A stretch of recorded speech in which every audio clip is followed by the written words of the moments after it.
Right off the bat, this video is not being sponsored by Chevrolet whatsoever.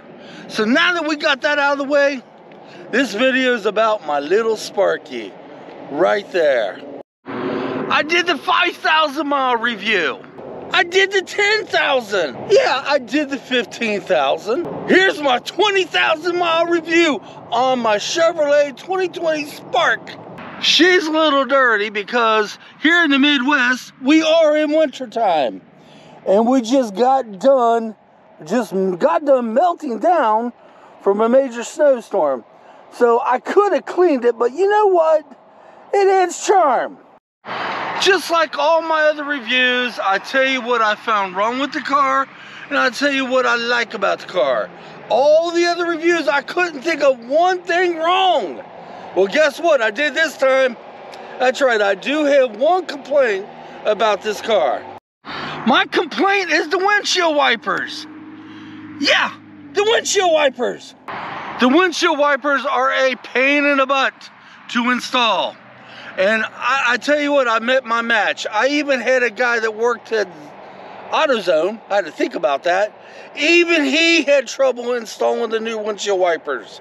When I took the car in for service recently, I had asked them to show me and they never did. So just to let you know, if you ever buy one, the windshield wipers is a pain in the butt to install.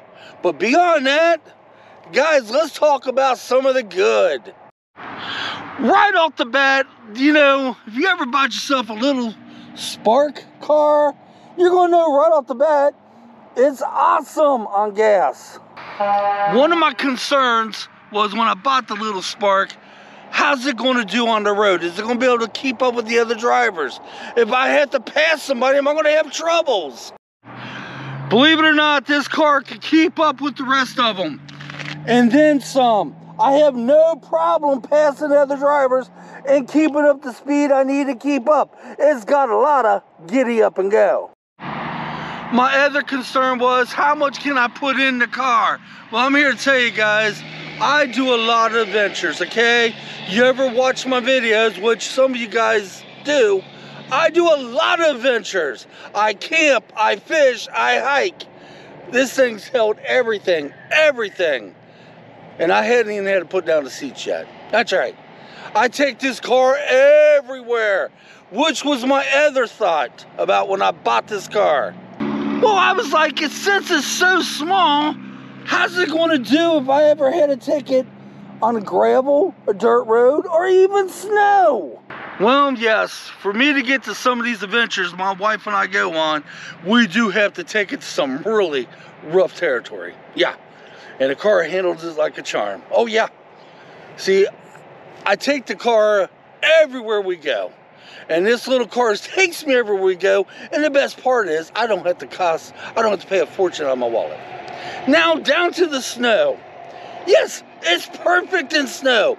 But to be truthful, I did have trouble 2 nights ago. A couple nights ago, you can't tell now because most of it's melted off. We had a lot of snow, and coming down the hill, I did hit a patch of ice, but I was able to stop it. That is the only problem I ever had with this car in snow. So needless to say, I love my 2020 Spark.